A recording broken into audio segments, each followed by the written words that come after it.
ಮಾಜಿ ಪ್ರಧಾನಿ ದೇವೇಗೌಡರ ಧರ್ಮಪತ್ನಿ ಚೆನ್ನಮ್ಮ ಅವರ ಪಾರ್ಥಿವ ಶರೀರ ಇನ್ನು ಕೆಲವೇ ಹೊತ್ತಿನಲ್ಲಿ ಹಾಸನ ಜಿಲ್ಲೆಗೆ ಬರಲಿದೆ. ಈಗ ನೀವು ನೋಡ್ತಾ ಇರಬಹುದು, ಹೊಳೆನರಸೀಪುರ ತಾಲೂಕಿನ ಮಾವಿನಕೆರೆ ಬೆಟ್ಟದ ತಪ್ಪಲಿನಲ್ಲಿ ಮಾವಿನಕೆರೆ ಬೆಟ್ಟ ರಂಗನಾಥ ಸ್ವಾಮಿಗೆ ಹಲವು ದಶಕಗಳಿಂದ ದೇವೇಗೌಡ ಕುಟುಂಬದವರು ಬಂದು ಈ ಸ್ವಾಮಿಗೆ ವಿಶೇಷವಾದ ಪೂಜೆ ಕಾರ್ಯಗಳನ್ನು ಮಾಡ್ತಾರಂಥದ್ದು.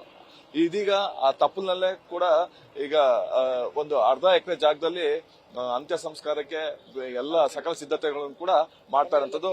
ಖುದ್ದು ಶಾಸಕರಾದಂತ ಬಾಲಕೃಷ್ಣ ಅವರಿದ್ದಾರೆ. ಬಾಲಕೃಷ್ಣ ಅವ್ರಿಗೆ ಮಾತಾಡ್ತಾ ಹೋಗ್ತೀನಿ. ಸರ್, ಸರ್ ಪಾರ್ಥಿವ ಶರೀರ ಎಷ್ಟೊತ್ತಿಗೆ ಬರುವಂತ ಸಾಧ್ಯತೆ ಇದೆ? ಸರ್ 11 ಗಂಟೆಗೆ ಬೆಂಗಳೂರಿನ ಒಂದು ಈಗಾಗಲೇ ಮೈದಾನದಲ್ಲಿ ಇರಿಸುವಂತ ಇದಾಗಿದೆ.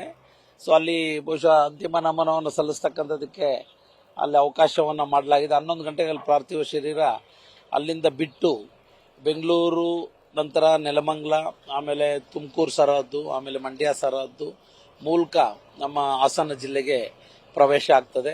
ಅಲ್ಲಿಂದ ಹಿರಿ ಸೇವೆ, ಅಲ್ಲೆಲ್ಲ ಹಳ್ಳಿಗಳ ಹತ್ರನೂ ಕೂಡ ಈಗಾಗಲೇ ಜನರು ಈಗಲೇ ನಿರೀಕ್ಷಿಸ್ತಾ ಇದ್ದಾರೆ. ಅಲ್ಲೂ 2 ನಿಮಿಷ ನಿಲ್ಲಿಸ್ತಕ್ಕಂಥದಕ್ಕೆ, ಜನರಿಗೆ ಅಂತಿಮ ನಮನವನ್ನು ಸಲ್ಲಿಸ್ತಕ್ಕಂಥದಕ್ಕೆ ಅವಕಾಶ ಮಾಡಿಕೊಡಲಾಗುತ್ತೆ.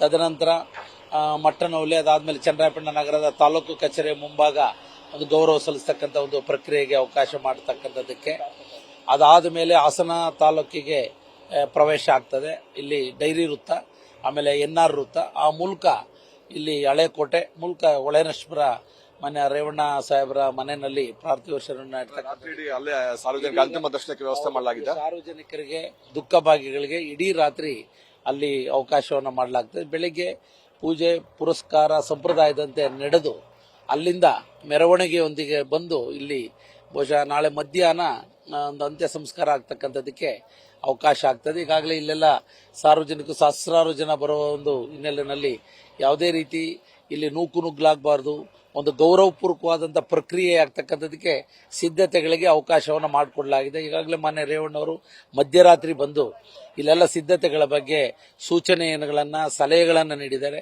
ನಮ್ಗಳಿಗೂ ಕೂಡ ದೂರವಾಣಿ ಮೂಲಕ ಈ ಸಿದ್ಧತೆಗಳಿಗೆ ಒಂದು ಸಲಹೆಗಳನ್ನು ಮಾಡಿರ್ತಕ್ಕಂಥ ಹಿನ್ನೆಲೆಯಲ್ಲಿ ಈ ಬರದಿಂದ ಸಿದ್ಧತೆಗಳಿಗೆ ಅವಕಾಶವನ್ನು ಮಾಡಿಕೊಡಲಾಗಿದೆ.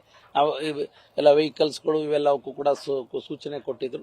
ನಮಗೇನು ಜವಾಬ್ದಾರಿನ ನೀಡಿದ್ರು ಅದನ್ನು ನಿರ್ವಹಿಸ್ತಕ್ಕಂಥದ್ದಕ್ಕೆ ಇದು ಮಾಡಿದ್ವಿ. ಅದು ನಮ್ಮ ಗೌರವ. ಏಕೆಂದರೆ ಮಾತೃ ಸ್ವರೂಪಿ, ದೈವ ಸ್ವರೂಪಿ ಚೆನ್ನಮ್ಮ ಅವರ ಒಂದು ಅಂತ್ಯ ಸಂಸ್ಕಾರವನ್ನು ಮಾಡುವಂಥ ಸಂದರ್ಭದಲ್ಲಿ ನಾವೆಲ್ಲರೂ ಕೂಡ ಆ ಒಂದು ಪುಣ್ಯದ ಕಾರ್ಯದಲ್ಲಿ ಭಾಗಿಗಳಾಗಿರ್ತಕ್ಕಂಥದ್ದು ನಾವು. ಏಕೆಂದರೆ ಇವತ್ತು ಅವರು ಈ ದೇಶದ ಅನ್ನದಾತೆ ಅಂತ ಅನ್ಬೇಕಾಗುತ್ತೆ. ಅವಾಗ ಸಂಸ್ಕಾರ ಸದ್ಭಾವನೆಗಳಿಗೆ ಮತ್ತೊಂದು ಹೆಸರು ಚೆನ್ನಮ್ಮಾಜಿಯವರು. ಇವತ್ತು ತುಂಬ ದುಃಖದಲ್ಲಿದ್ದೇವೆ. ಅದ್ರ ಜೊತೆಗೆ ಅವರ ಅಗಲಿಕೆ ತುಂಬಲಾರದ ನಷ್ಟವಾಗಿದೆ. ಅವರು ಈ ಭೂಮಿ ಇರೋ ತನಕನೂ ಕೂಡ ಅವರ ಸಂಸ್ಕಾರ ಸದ್ಭಾವನೆಗಳು ಯಾವತ್ತೂ ಕೂಡ ಜೀವಂತವಾಗಿರ್ತವೆ.